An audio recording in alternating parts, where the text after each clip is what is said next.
Girls' trips are supposed to be about bonding and making memories. But sometimes those perfect getaways are planned by something that isn't your friend. Sometimes the vacation you thought you won was never meant to have survivors. I'm about to tell you 5 stories. 5 groups of friends. 5 trips that turned into nightmares. And stick around until the end, because there's something connecting all of them. Something the survivors only discovered when it was almost too late.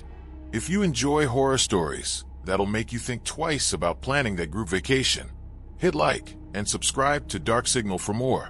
Madison Torres and 5 friends won a senior trip to Costa Rica through a website called Ultimate Grad Getaways. The email looked legit. The resort had reviews. Their parents approved. But when they landed in Costa Rica, the shuttle never came. The resort address didn't exist on any map. A white van finally showed up, drove them 2 hours into the jungle to a compound, not a resort. Senora Valdez greeted them with a smile. "Welcome. We've been expecting you." At dinner, Madison noticed something. Other girls, teenagers from different states, all claiming they'd won trips too. 8 groups total, 42 girls. That night, Madison found a logbook in the office. It listed previous winners, going back 5 years. Next to each name was a date and a word. Collected. She ran back to tell her friends. That's when they heard the screaming from outside. Through the window, they saw Senora Valdez and armed men herding the other groups into trucks. They were being taken somewhere. The 6 of them hid, waited until morning, escaped through the jungle. 3 days of running. Jessica broke her ankle. Brianna developed infection. They found a highway, flagged down a truck. By the time police arrived at the compound, it was empty. No bodies, no evidence. Just that logbook, which authorities dismissed as creative fiction. Madison, Alexa, and Kennedy made it home. Jessica, Brianna, and Zoe were never found. Search teams combed the jungle for weeks. Nothing.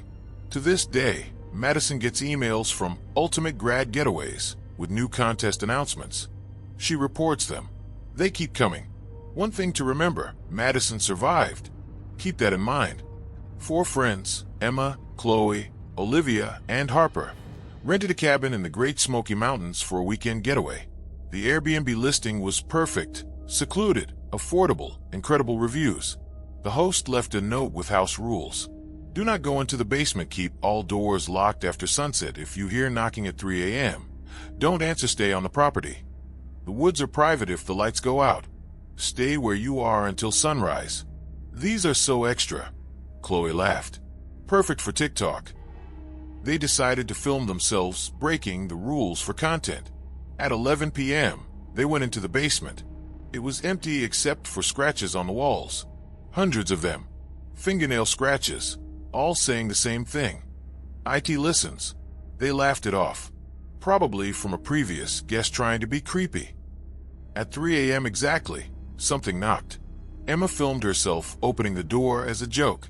Nothing was there. But behind her in the video, something moved past the window.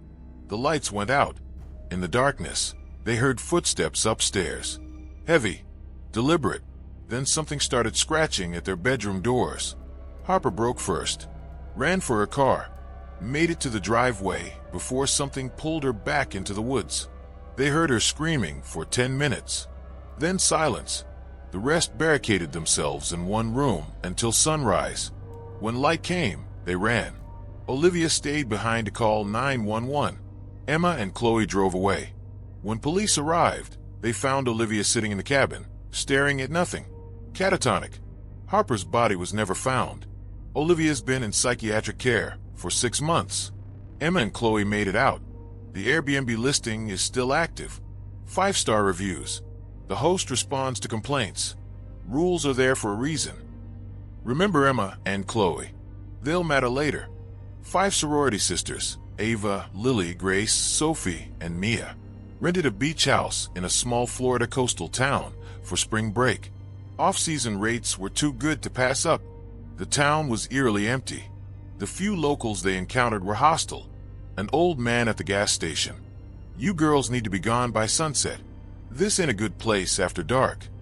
They laughed it off, probably trying to scare tourists. That night, they heard singing from the ocean. Beautiful, haunting. Sophie and Lily walked toward the water, entranced. Ava tried to stop them, but they wouldn't listen. They walked into the waves fully clothed and just kept walking, disappeared beneath the surface.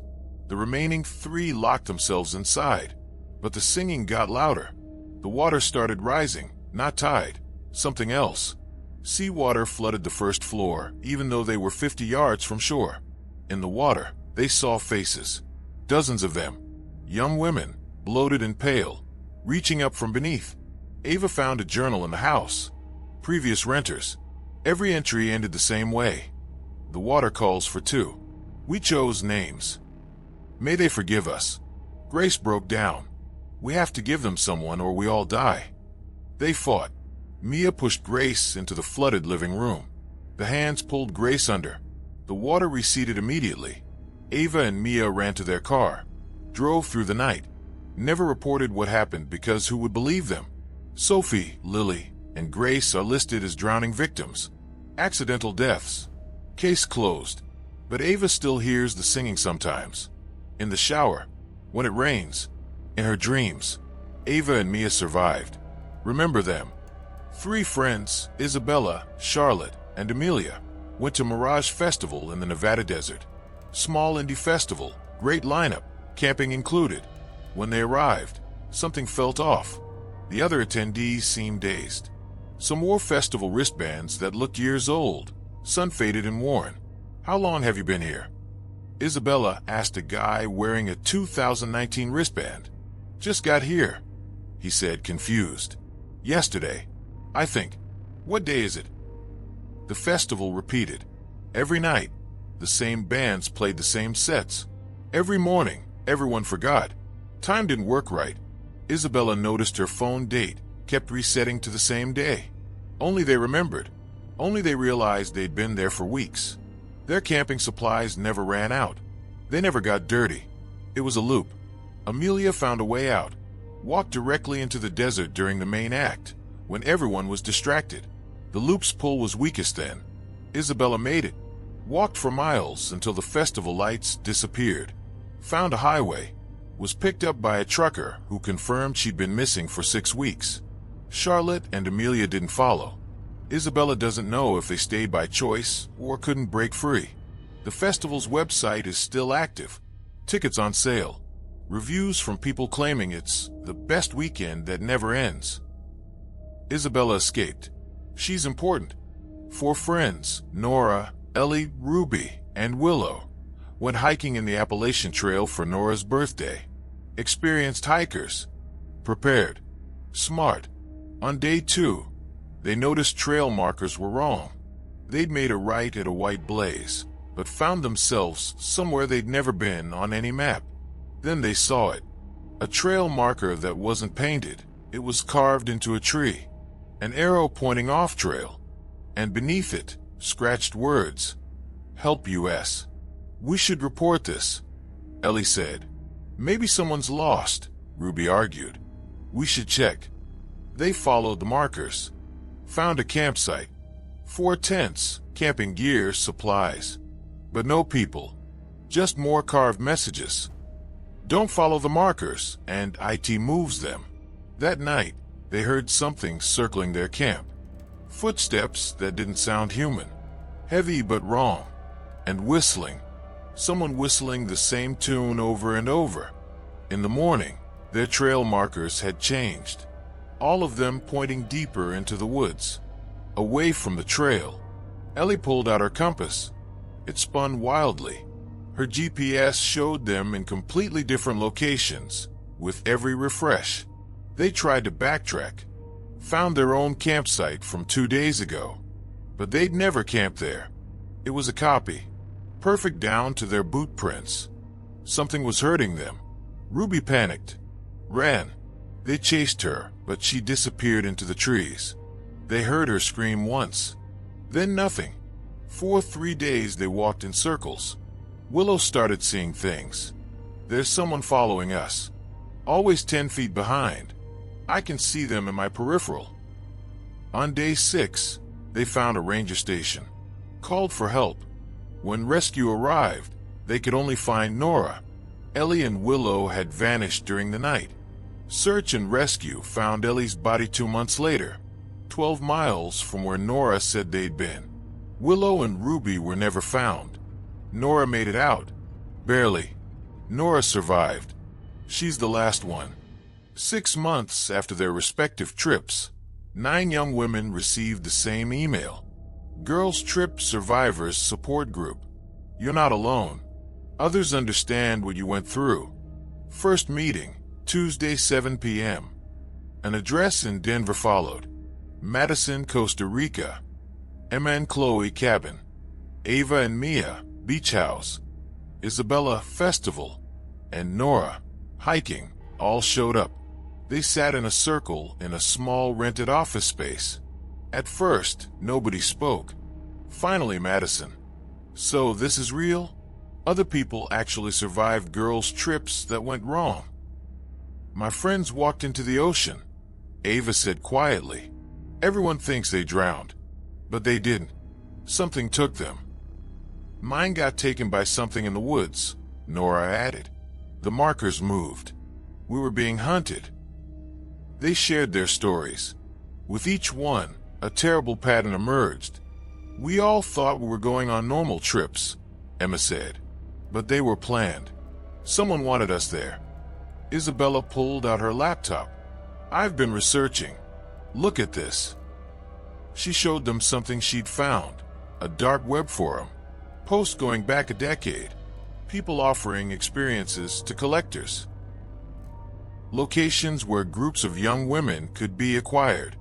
The senior trip, Madison whispered. That website.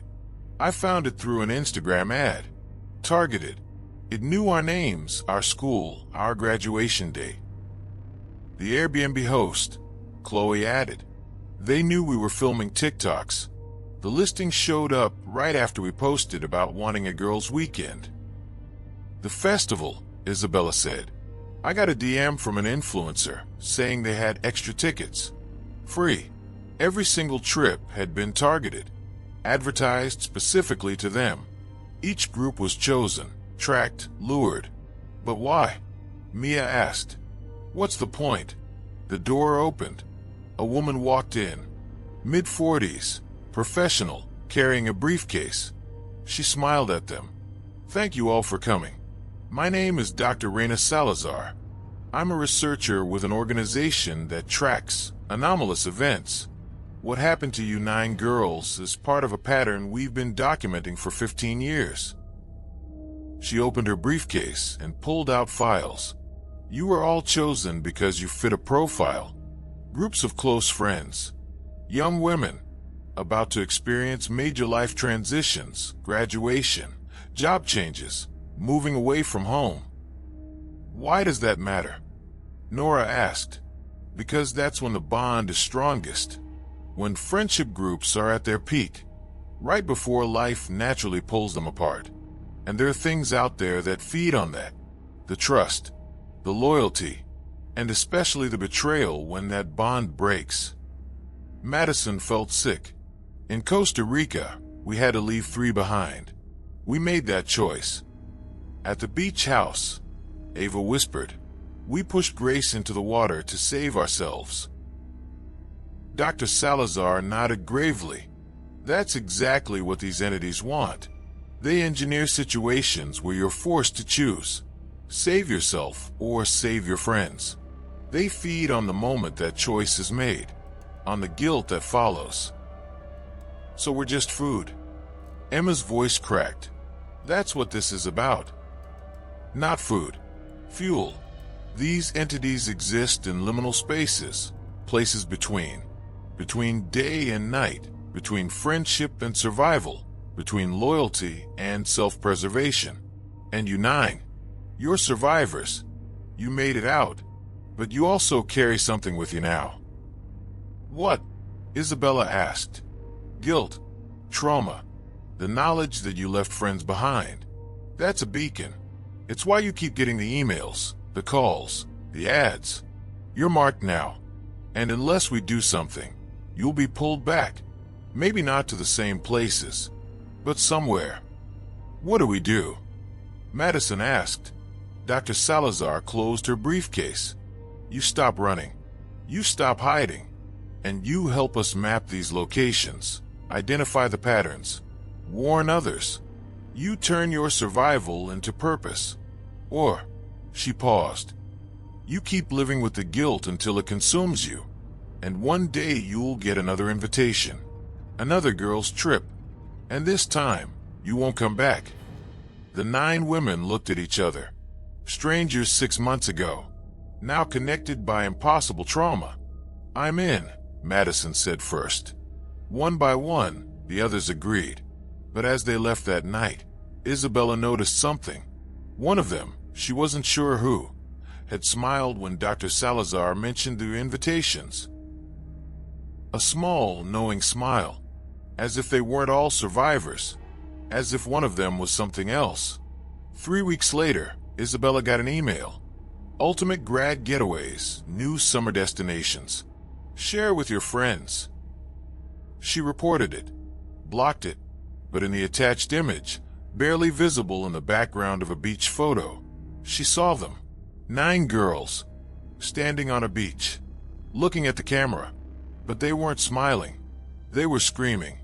Girls' trips are supposed to be about bonding, about making memories. But sometimes, just sometimes, the trip you planned is being planned for you by something that knows your name, your fears, your friendships, and how easily those friendships break when survival is on the line. Madison, Emma, Chloe, Ava, Mia, Isabella, and Nora are still out there, still working with Dr. Salazar's organization, still trying to warn people. But 23 of their friends didn't make it home. 23 girls who went on trips that were supposed to be fun, who trusted the wrong invitation, who followed the wrong trail marker. If you ever get an offer that seems too good to be true, a free trip, a contest you don't remember entering, a friend suggesting a location you've never heard of, ask yourself, who's really planning this vacation? Because sometimes the real destination isn't on any map. Thanks for watching. Subscribe to Dark Signal for more. And if you're planning a girls' trip soon, choose your friends carefully. Choose your destination even more carefully. And whatever you do, read the reviews. The real ones. The ones that got deleted. The ones that say don't go instead of 5 stars. Those are the ones telling the truth.